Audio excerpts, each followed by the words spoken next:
Welcome back to the Deep Dive. Today, we are stepping into a war zone.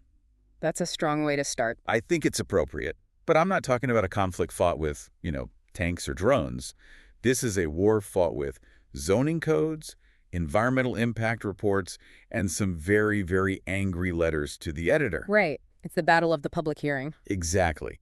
We're looking at the invisible architecture that decides who gets to live where, how long your commute is, and honestly, whether or not the entire global economy actually functions properly. It sounds a bit hyperbolic when you put it that way. Does it? I mean, zoning codes determine the fate of nations, but when you really peel back the layers, and we're going to do that today, that's not far from the truth. We are talking about the collision between local control and, well, national necessity. We're talking about the battle for the backyard, Mm-hmm. the clash between NIMBY and a YIMBY. Precisely. And these are terms that people hear all the time now. All the time. But before we get into the heavy stuff, and believe me, we have a lot of heavy stuff today, from the mechanics of the housing crisis to the sociology of wind farms, we need to set the terms of engagement. Lay the groundwork. Yeah, let's treat this like a legal deposition. Mm-hmm. I think most people have heard the acronym NIMBY, but let's define it properly. What exactly are we talking about here? Okay, so in the blue corner, you've got the incumbent champion, NIMBY. It stands for Not in My Backyard. Right. This refers to opposition by residents to a proposed development in their local area. And the key nuance here, the really important part, is the my. The my. Yeah. They might actually support the development in the abstract. They'll say things like, yes, of course, society needs prisons, or yes, we absolutely need more high-voltage power lines for the grid. We need green energy. We need green energy. But the second the map shows that power line crossing their property or that wind turbine spoiling their view, the answer becomes a very, very hard no. Right. It's the gap between we need this and I want this. That's a perfect way to put it. And then in the red corner, you've got the challenger. This is a movement that has really only organized as a big political force in, say, the last decade or so. Okay. YIMBY. Yes, in my backyard. The counter movement. It's a direct response. It's a movement that explicitly advocates for increasing the supply of housing, for increasing density, and for building public transit, even, and this is the key, especially in their own neighborhoods. So our mission today isn't just to look at two groups shouting at each other at a town hall meeting. No. We want to get under the hood, That's it. understand the machinery beneath the shouting. Why do people fight so hard to stop a duplex from being built down the street? Why has this counter-movement sprung up that unites, of all people, socialists and libertarians? That's a very strange coalition. And maybe the most important question of all, we need to audit the bill. What is the actual tangible cost of saying no all the time? And that cost, as we're going to see, is staggering. We've got sources today from all over the place. We're looking at economic papers by people like Xi and Moretti. We've got case studies from the Tokyo suburbs, the streets of San Francisco. So this isn't just a U.S. thing. Oh, not at all. It's a global phenomenon. London, Sydney, Toronto, you see the exact same dynamics playing out everywhere. Okay, so let's start at the beginning. The history. Because NIMBY feels like a word that has always existed, right? Like taxes or traffic. Yeah. It just feels like part of the furniture. But it has a birthday. It does. It really emerges in the late 1970s, and then it properly catches fire in the early 1980s. But here's the interesting thing. It wasn't originally about housing. It wasn't. Not at all. It wasn't about preserving neighborhood character in leafy suburbs. It was about hazardous waste. Seriously. Like Yeah. toxic waste. Exactly. The earliest citations we can find come from the Atomic Energy Commission and from disputes about waste management facilities. It was literally people saying, please do not bury radioactive sludge in my backyard. Okay, hold on. To be fair, if I'm playing devil's advocate right out of the gate here, that sounds like a perfectly rational objection. It is. If someone wants to put a nuclear waste dump next to my kid's swing set, you bet I'm going to be an NIMBY. 100%. And that's where the term got its initial moral weight. It was a genuine defense mechanism against real, tangible environmental hazards. So what changed? Well, as we moved into the 1980s, the usage started to drift. It started to broaden. You had politicians like Nicholas Ridley. He was the British Conservative Secretary of State for the Environment. And he started using the term to describe people who were opposing development that the government felt was necessary. Ah, okay. So it went from save us from actual poison to stop complaining about the new bypass road. That's the shift, exactly. And then pop culture came in and just cemented it in the public consciousness. You know the comedian George Carlin? Of course. A legend. In 1992, he did a special called Jammin' in New York. And he has this brilliant, absolutely scathing bit about NIMBYs. I think I remember this. He diagnosed it as a drawbridge mentality. That was his phrase. The idea is, I have moved into this nice neighborhood. It is perfect right now. I've got my piece of the pie. Pull up the drawbridge. Pull up the drawbridge. That's it. No one else comes in. No more traffic. No more people. I got mine. You stay out. That feels like the turning point, right? Where the term stops being descriptive and becomes an insult. Absolutely. Because now, if you call someone an NIMBY, you aren't calling them a protector of their family. You're calling them selfish. It implies a lack of civic duty. It implies you're putting your own personal comfort, your own little bubble, above the genuine needs of the wider society. But let's pause there for a second, because I want to push back on this idea that it's just selfishness. I mean, it can be, but when we look at the list of reasons people actually give for objecting to development, some of them seem pretty practical on the surface. They do. The number one objection you see in the literature is almost always traffic and infrastructure. Always. The traffic is already terrible. Right. If I live on a quiet little cul-de-sac and you propose a 200-unit apartment complex on the corner, my first immediate thought is, I'm never going to find a parking spot again, and it's going to take me 20 minutes just to get out of my own driveway in the morning. Is that an irrational fear? It's not irrational at all. In fact, what it really is a failure of trust. A failure of trust in whom? In the city. Yeah. In the government. People oppose density because they don't trust the city to upgrade the infrastructure to match the new population. They're afraid they'll get all the new people before they get the subway upgrade or the new school or the wider road. And are they wrong?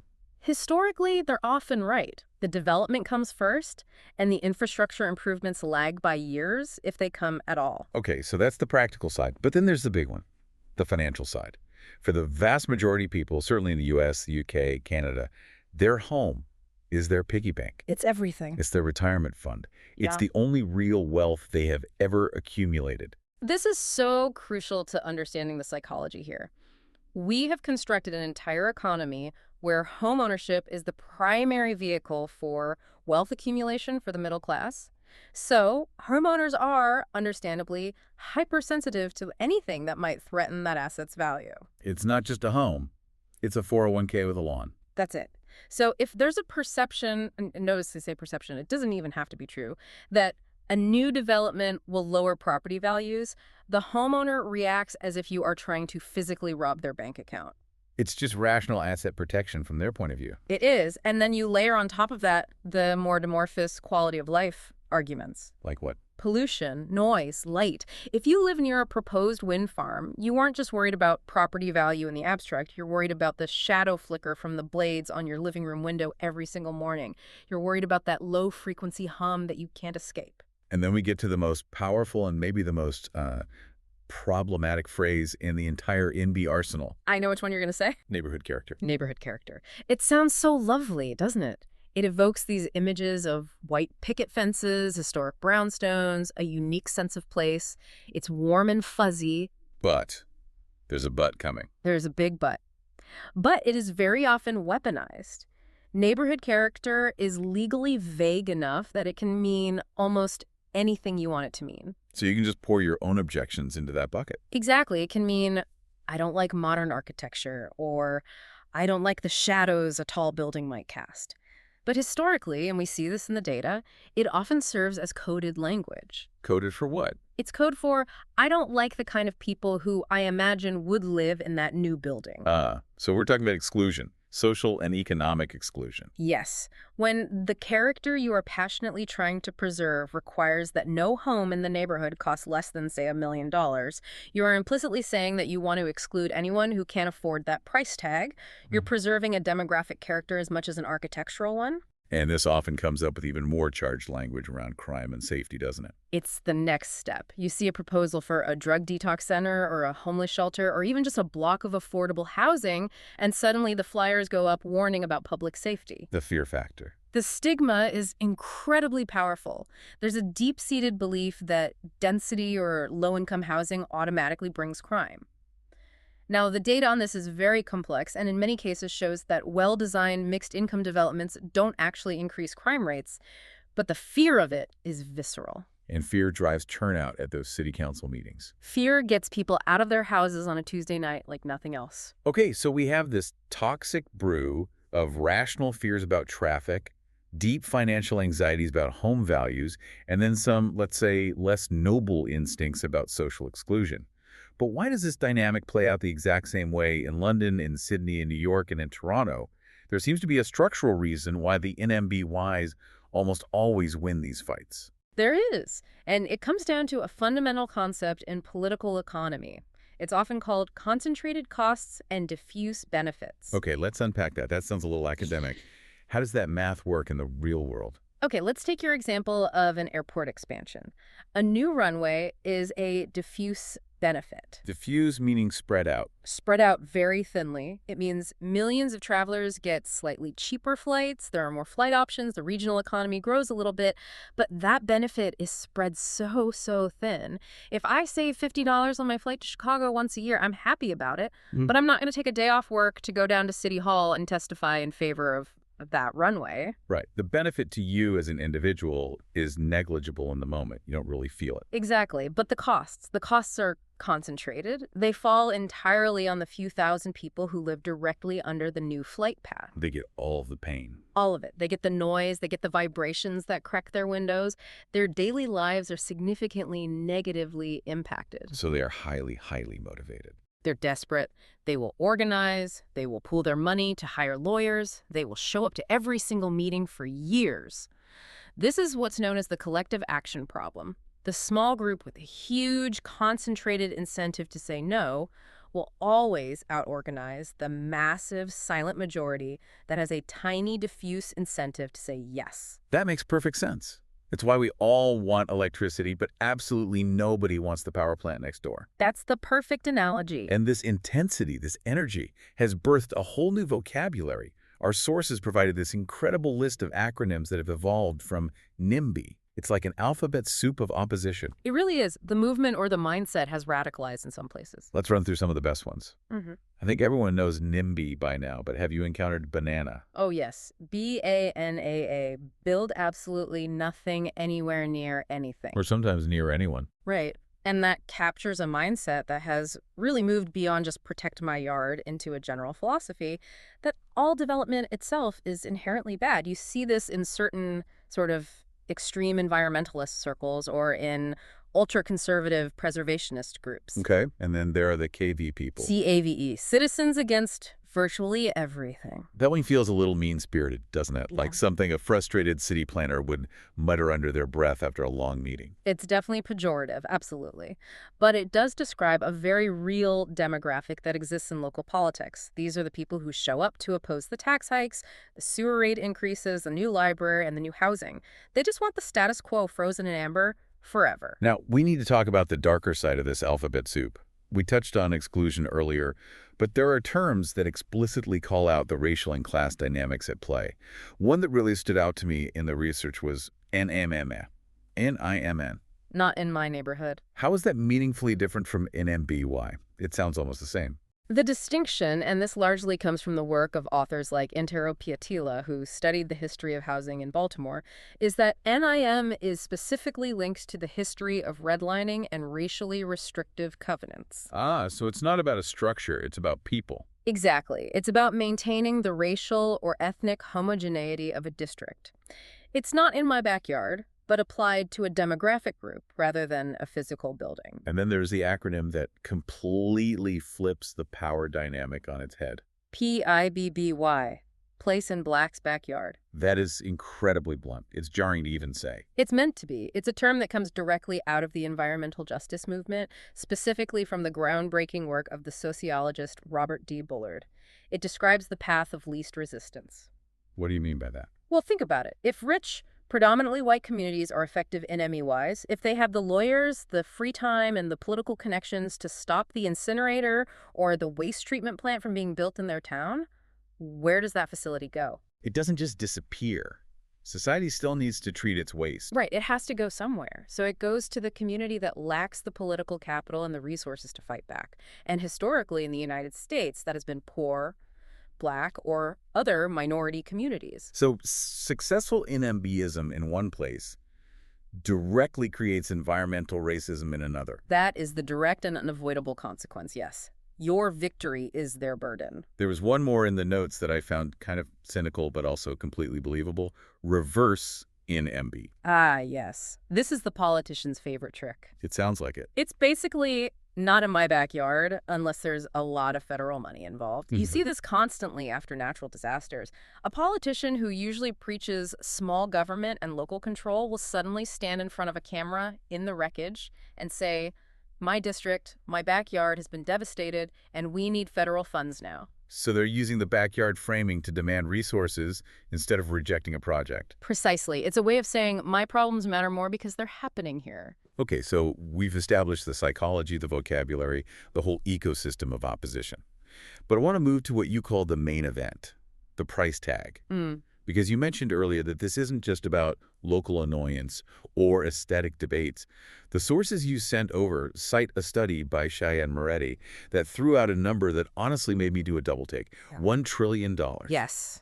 $1 trillion in lost wages. It's a mind-boggling figure. How do you even begin to calculate that? How can local zoning laws cost the entire U.S. economy $1 trillion? It's a fascinating and powerful economic mechanism, and it all relies on a concept called agglomeration. Agglomeration, like a big cluster. Exactly. Think about Silicon Valley in the 90s, or the auto industry in Detroit in the 40s, or Wall Street in New York City today. Why are wages so much higher in those places? It's not just the cost of living. It's because when you pack smart, talented people and specialized companies into a dense geographic area, they become more productive. They feed off each other. Ideas spread faster. You can find the exact software engineer you need because they all live within a 20-mile radius. You can find the exact venture capitalist you need. This is the agglomeration effect. So the city itself, the density, becomes an engine of productivity. A massive engine. A software engineer in San Jose is literally more productive. They create more economic value than the exact same engineer with the exact same skills working in a small town in Montana.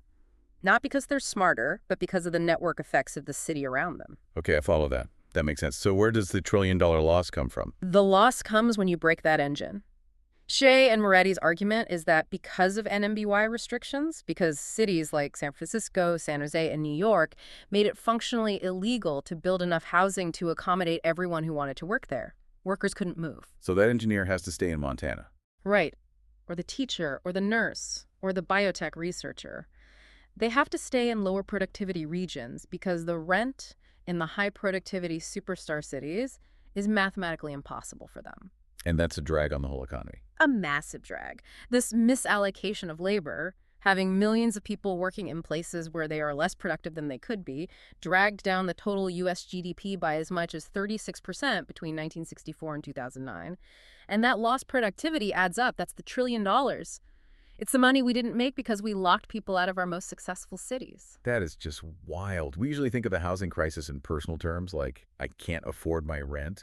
But you're saying it's actually America as a whole is poorer? We are collectively poorer. We have deliberately capped our own growth potential to, what, preserve the skyline of certain neighborhoods? Okay, but let's bring it down from that 30,000-foot GDP level to the human level.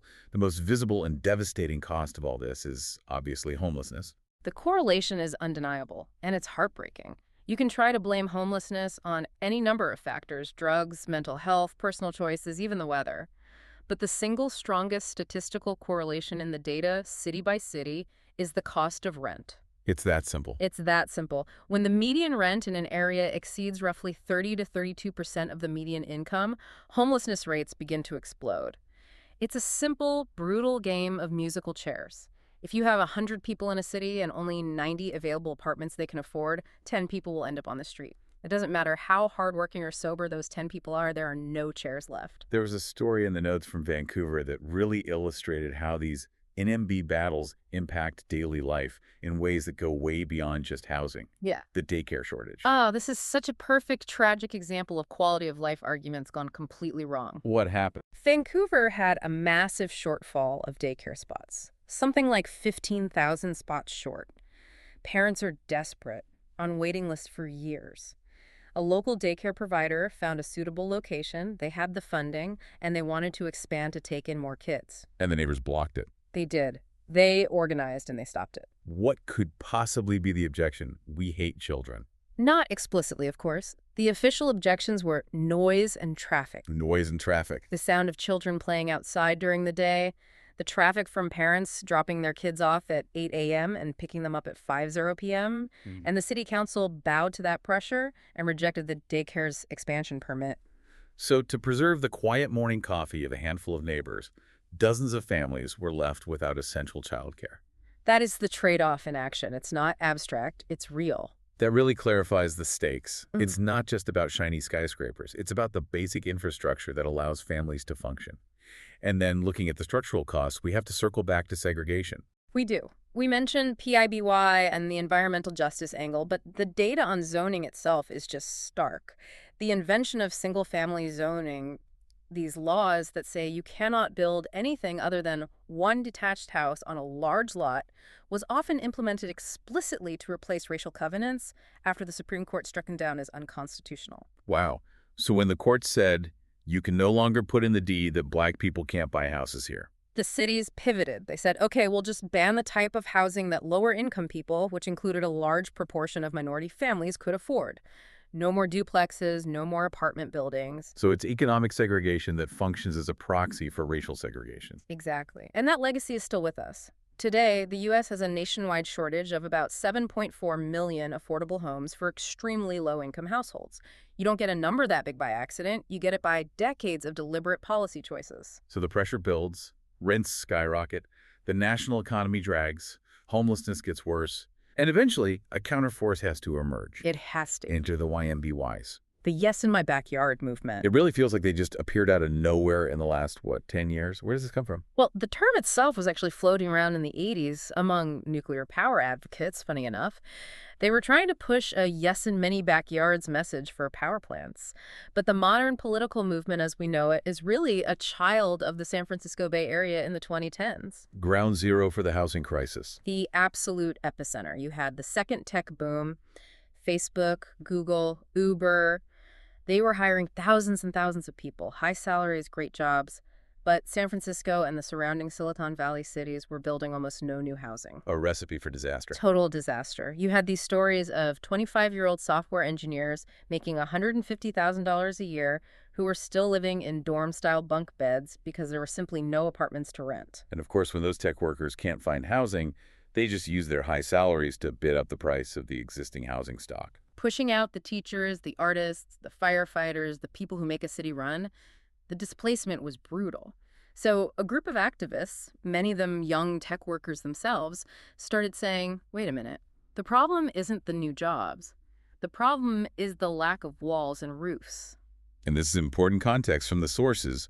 The movement got some serious early funding from tech leaders, right? It did. People like Dustin Moskovitz from Facebook, Jeremy Stoppelman from Yelp, the Collison brothers who founded Stripe, they put money into early YIMBY organizations. Which I imagine gives the movement a specific flavor. It made some people suspicious. Oh, absolutely. It allowed critics to immediately paint YIMBYs as nothing more than shills for big tech or for big real estate developers. You just want to help your rich friends get richer. But the coalition that actually formed on the ground was much weirder than that. It's one of the weirdest and most fascinating political alliances in modern politics. You called it the Strange Bedfellows Coalition, and that's perfect. It's a perfect political horseshoe. It is. So on the left flank, you have the modern liberals, the urbanists, and the environmentalists. Okay, what's their motivation for wanting to build more?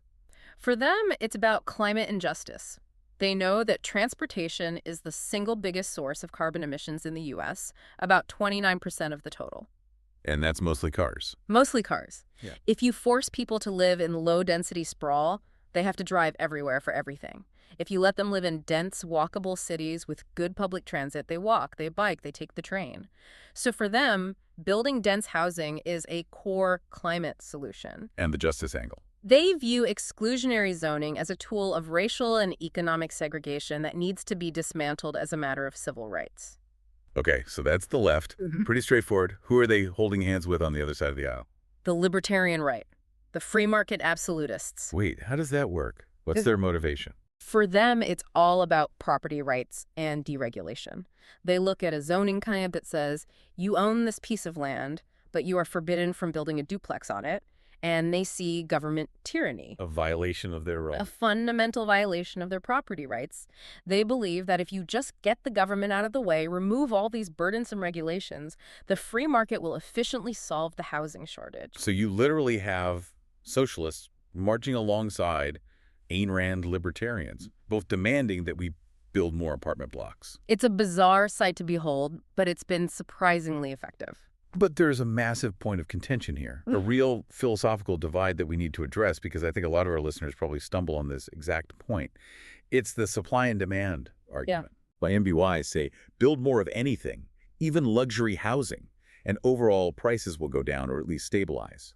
But a lot of people hear that and think, wait a minute, if a developer built a shiny new tower with 2-bedroom apartments renting for $4,000 a month, how does that possibly help a regular person? Doesn't that just induce more gentrification? This is the core debate. It's the absolute heart of the matter. The economic concept the YIMBYs rely on is called filtering, or sometimes vacancy chains. Okay, can you explain that mechanism? How is a vacancy chain supposed to work? Right. Imagine a housing market, like a ladder. Yeah. At the very top, you have the wealthiest person. In a constrained market, a city where no new luxury housing is being built, that rich person doesn't just vanish, they still need a place to live. So what do? They go into a nice middle-class neighborhood and buy a beautiful old Victorian house. And then they renovate it. Right. They gut renovate it, and they outbid the middle-class family who wanted to buy it. So the middle-class family gets bumped down a rung on the ladder. Exactly. They have to go look in a slightly cheaper working-class neighborhood, and with their budget, they end up outbidding the working-class family that lived there. And that working-class family gets pushed out of the city entirely or into a much worse apartment. That's displacement in action. Okay, so the vacancy chain or filtering theory says what? It says if you build that shiny new luxury tower, the rich person moves there. They happily pay for the new construction and the fancy amenities.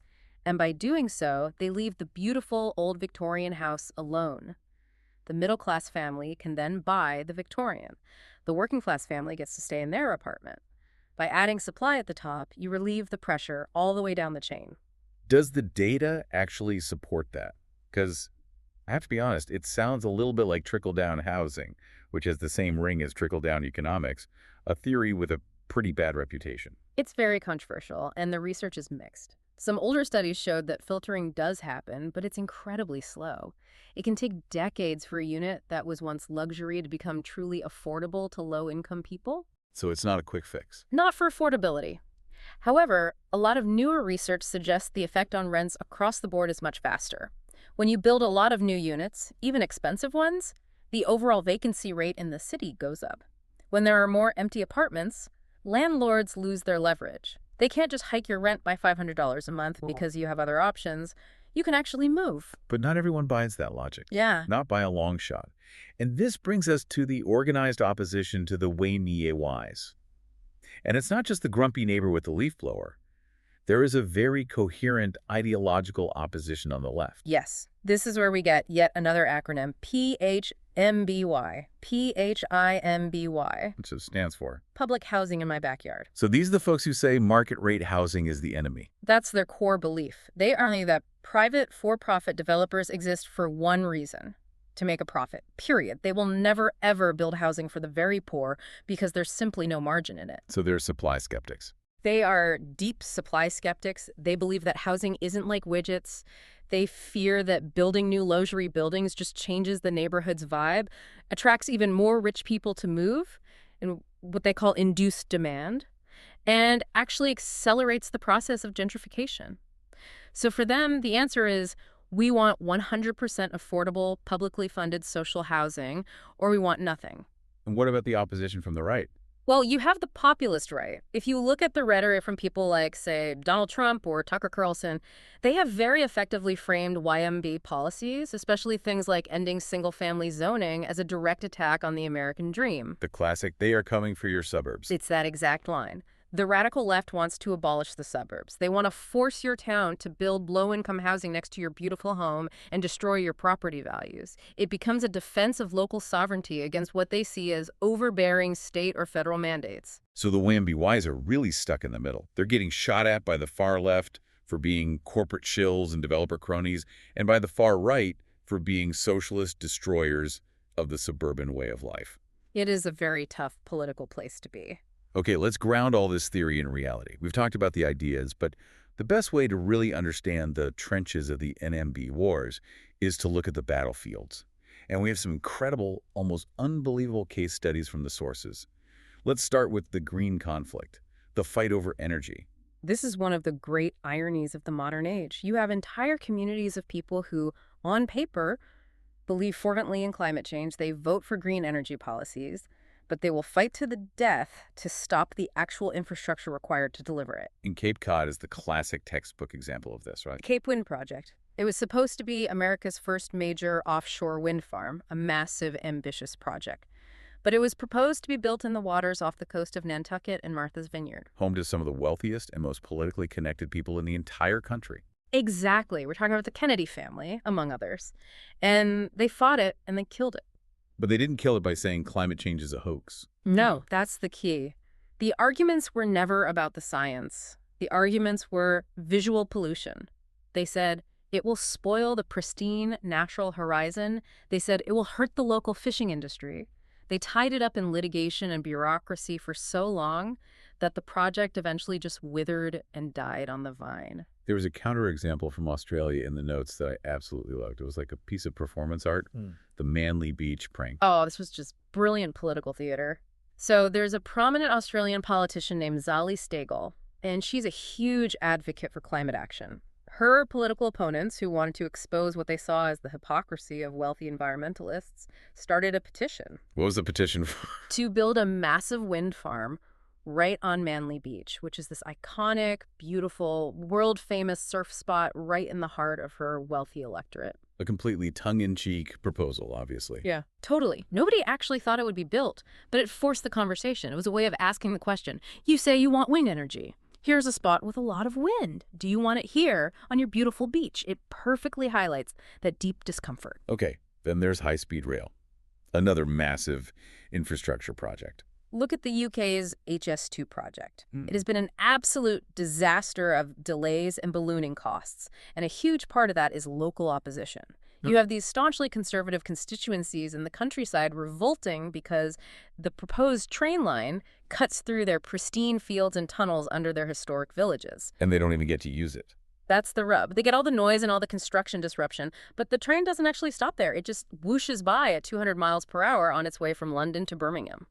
Concentrated costs, diffuse benefits. Textbook case, right there. Okay, but let's get into the real housing wars, because there is one story from San Francisco that I think perfectly absurdly encapsulates the entire process. The historic laundromat. The saga of 2918 Mission Street. This should be made into a movie. It's a tragicomedy. Set the scene for us. What was the proposal? Okay. You have a property owner, a man named Robert Tillman. He owns a laundromat. It's a simple one-story building in the Mission District. He wants to tear it down and build an 8-story residential building with 75 apartments. In the middle of the worst housing crisis in San Francisco history. Sounds like a slam dunk, right? A no-brainer. You would think. It took him nearly 5 years to get it approved. 5 years? Why? What could possibly take 5 years? The opposition threw everything at the wall to see what would stick. A local activist group called Calle 24 opposed it because they feared it would cause gentrification. But the tactics they used were pure bureaucratic warfare. First, they demanded shadow studies. Shadow studies. Yes. The city had to commission a detailed analysis of whether the proposed new building would cast a shadow on a nearby playground. And not all day, just specifically in the late afternoon for a few months of the year. The argument was that losing a sliver of sunlight on a sandbox was legitimate grounds to deny housing for 75 families. That is just maddening. The level of absurdity is off the charts. But it gets so much better. When the shadow argument didn't completely work, they pivoted. They then argued that the laundromat itself was a historic resource. A historic laundromat. What did George Washington wash his socks there? No, the argument, and I'm not making this up, was that a local community organization had briefly rented some office space above the laundromat back in the 1970s, and therefore this unremarkable stucco building was a priceless cultural monument that had to be preserved. That feels like they weren't arguing in good faith. It feels like they were just exploiting the rules to get what they wanted. That is the very essence of weaponized NIMBYism. You take the environmental and historic preservation laws, which were written with very good intentions to save redwood forests and actual historic buildings, and you twist them to freeze a city in time and stop any and all change. I want to pivot now to Japan, because in a lot of urbanist and YIMBY circles, Japan is often held up as this kind of paradise where you can build anything you want. There's no opposition. But the history there is incredibly, shockingly violent. It is not a paradise of social harmony, not at all. You just have to look at the Samrizuka struggle. This was the battle over Narita Airport, the main international airport outside Tokyo, back in the 1960s and 70s. The government wanted to build a massive new airport. The local farmers who had worked that land for generations said no. And they didn't just write angry letters to the editor. No, this was not a polite town hall meeting. The farmers formed alliances with radical far-left student groups. They built fortresses, literal towers made of steel and wood on their land to physically block the construction of the runways. They dug networks of underground tunnels to stage surprise attacks. It turned into an actual war. It was a low-grade civil war. There were pitched battles with thousands of riot police. Protesters used Molotov cocktails. Riot police used water cannons and battering rams. Several police officers and protesters were killed over the course of the struggle. It delayed the airport's full completion for decades. That really puts the fight over a historic laundromat into perspective. It shows that the desire to defend one's home and one's land is a primal, powerful human instinct. It's not just a quirky American thing. There's another Japanese example in the notes, the Odakyu Railway, that shows a different and maybe more modern outcome. Right. The Odakyu line is a major commuter railway that runs into Tokyo. The commute was becoming crushing. You've seen the videos of station attendants literally shoving people into the packed trains. They desperately needed to expand from 2 tracks to 4 tracks to increase capacity. But the line ran through Setagaya, a wealthy, dense residential district. And the local NIMBYs fought it for decades. They took the railway to court over the land acquisition. They organized, they protested, they refused to sell their small parcels of land. So what did the railway company do? Did they give up? No, they realized they would never win the land war on the surface. So at an enormous, mind-boggling expense, they tunneled. They built the new tracks underground and stacked the railway, with express trains on one level and local trains on another. They literally went under the NIMBYs to get the project done. That is an incredibly expensive workaround. It's the price of resistance. Sometimes it's cheaper to spend billions on tunneling than it is to fight for years in court. Let's quickly touch on what the sources call institutional NIMBYism. Because sometimes the NIMBY isn't an individual homeowner, sometimes it's an entire neighborhood fighting a powerhouse institution like a university. And Berkeley, California is the prime example. You have UC Berkeley, one of the world's great public universities. The state of California needs to educate more students. Demand is through the roof. But the homeowners in the city of Berkeley, many of whom are wealthy alumni themselves, sued the university. They sued them to do what? To cap student enrollment.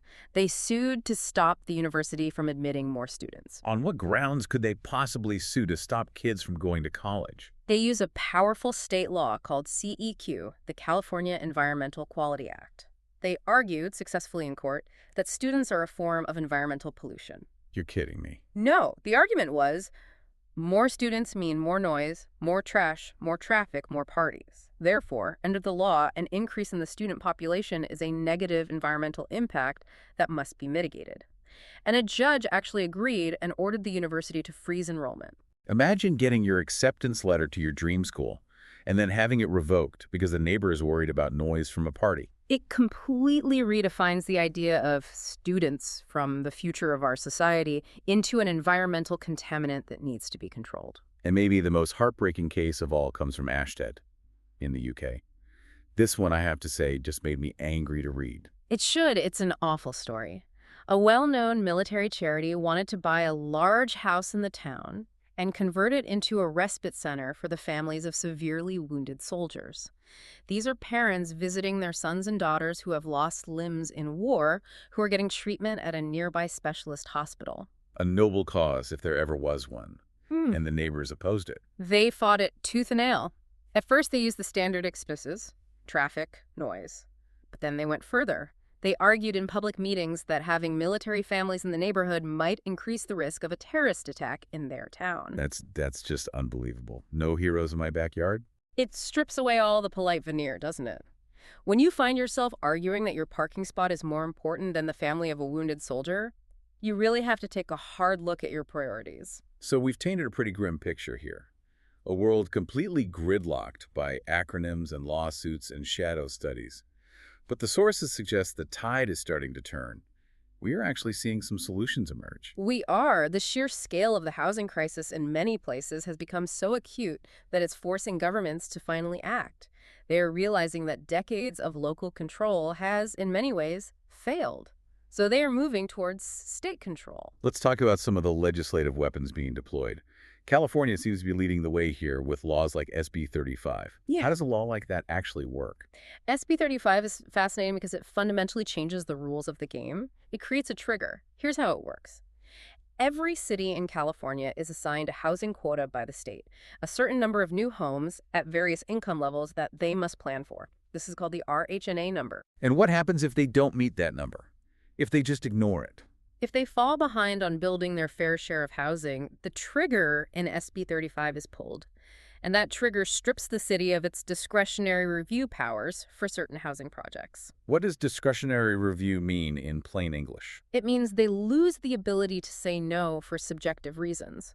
It means if a developer proposes a new apartment building that follows all the written objective zoning rules, it's not too tall, it's set back from the street, it has the right number of units, the city must approve it, usually within 90 days. So no more 5-year battles over historic laundromats. Exactly. No more 50 public hearings, no more demanding a shadow study. They can't debate the aesthetics or the color of the bricks. It turns what was a political process into a simple administrative checklist. That is a massive, massive power shift from local cities to the state. It's the state basically telling the cities, you had your chance to govern responsibly and you blew it. So now mom and dad are taking over. And then there's the Minneapolis 2040 plan. This was truly revolutionary at the time. Minneapolis became the first major U.S. city to effectively end single-family zoning across the entire city. Now, to be clear, they didn't ban single-family houses. No, not at all. You can still build them. All they did was say, on any residential lot where you are currently allowed to build a single house, you are now also allowed to build a duplex or a triplex by right. It's a subtle change, but a really powerful one. It is. It faced a lot of legal challenges, of course, from local homeowners, but the intent was to gently increase density everywhere, little by little, rather than concentrating all the new growth into huge towers in just 1 or 2 neighborhoods. And we also have international success stories to look at. Auckland, New Zealand, for example. Auckland is the global poster child for YIMBY policy success right now. Back in 2016, they implemented a massive citywide upzoning plan. They allowed for townhouse-style medium density across huge swaths of the city that were previously reserved for single-family homes. And did the sky fall? Did the city descend into chaos? No. But a construction boom started. And most importantly, rents stabilized. While many other cities around the world saw rents explode after the COVID pandemic, Auckland's rents stayed relatively flat because for the first time in a long time, housing supply was actually keeping up with demand. It proved the basic Econ 101 theory actually works in the real world. It did. If you build it, prices will, at the very least, stabilize. There is one specific solution from the notes that I found really charming. It's this unexpected combination of religion and real estate. Yeah. YIGBY. Yes, in God's backyard. This sounds like a joke, but it's a completely serious policy proposal. It is, and it's brilliant. Just think about how much land is owned by religious institutions. Churches, synagogues, mosques. They often have these enormous parking lots that are completely empty 6 days a week. And many of these institutions have a mission to help the poor. They want to build affordable housing. They want to, but the zoning stopped them. You can't just put an apartment building in a zone that's designated for a church. So California passed a law called SB 4. It effectively rezones all that land. It allows religious institutions and nonprofit colleges to build 100% affordable housing on their property, bypassing most of the local opposition and red tape. And the sources say this one law could unlock up to 170,000 acres of land for development in California alone. That's huge. It's a perfect alignment of a moral mission with practical housing policy. Finally, there's a really clever idea that's being floated in London called better streets. This one feels very democratic and bottom-up. It's a very clever psychological hack. Right now, the dynamic is if I want to add a story to my house, all my neighbors hate it because they get the construction noise and the disruption, but they get no personal benefit. All costs for them, all benefit for me. Exactly. The Better Streets proposal flips that. It suggests that the residents of a single street can get together and vote. Just the people on that one street, not the whole neighborhood. Just the street. If, say, a 2/3 majority of the residents on Maple Street vote to allow higher density on their block, say, converting their single houses into multi-story mansion blocks, they can collectively grant themselves planning permission. But why would they ever do that? Why would they vote for more density on their own quiet street? Money. The incentive is that if the entire street upzones together, all of their property values skyrocket at the same time because their land is now much more valuable to developers who can build more on it. Ah, I see. It turns to the prisoner's dilemma, where everyone is incentivized to block everyone else into a cooperative game. Exactly. It becomes, if we all agree to do this together, we all get rich, and as a bonus, the city gets a lot more housing. I really like that. It aligns the individual financial incentives with the broader social good. It makes the diffuse benefit of more housing into a very concentrated benefit for the people making the decision. So we've covered the history, the psychology, the trillion-dollar economic cost, and some of the potential solutions. How do we synthesize all this? When you step back, what's the big takeaway from this deep dive? I think we have to recognize that this is, at its heart, a tragedy of the commons. We have designed a system where the most rational, logical behavior for an individual homeowner, which is protect my biggest asset, stop change, keep things as they are, is collectively destructive for the society as a whole. And it creates that political horseshoe we talked about earlier. Right. As the columnist Farhad Manjoo pointed out in a piece, you end up with this bizarre situation where wealthy, progressive Democrats in San Francisco and conservative, small government Republicans in the suburbs are, in practice, functionally identical. They both use their political power to pull up the drawbridge and keep new people out. It forces all of us to kind of look in the mirror. It really does. It's very easy to be a YIMBY in the abstract. Yes, of course we need more renewable energy. Yes, we absolutely need more homes for the homeless. But the real question is, are you a YIMBY when the proposal is next door to you? And that is the challenge I want to leave our listener with today. The next time you're walking down your street and you see one of those laminated signs zip-tied to a lamppost, notice of proposed development, what is your gut reaction? Do you see a threat? Do you see a nuisance is the first word that pops into your head? Traffic. Or do you see a neighbor? Do you see a young family that needs a place to start? Do you see the wind farm that's going to keep the lights on for everyone? Because if we don't build here, we are making an active choice to push that development there. And there usually means either sprawling out into nature, creating longer commutes for everyone, or burdening a disadvantaged community that doesn't have the power to fight back. The backyard, it turns out, is a lot bigger than we think. It is indeed. Thanks for diving deep with us. We'll see you next time.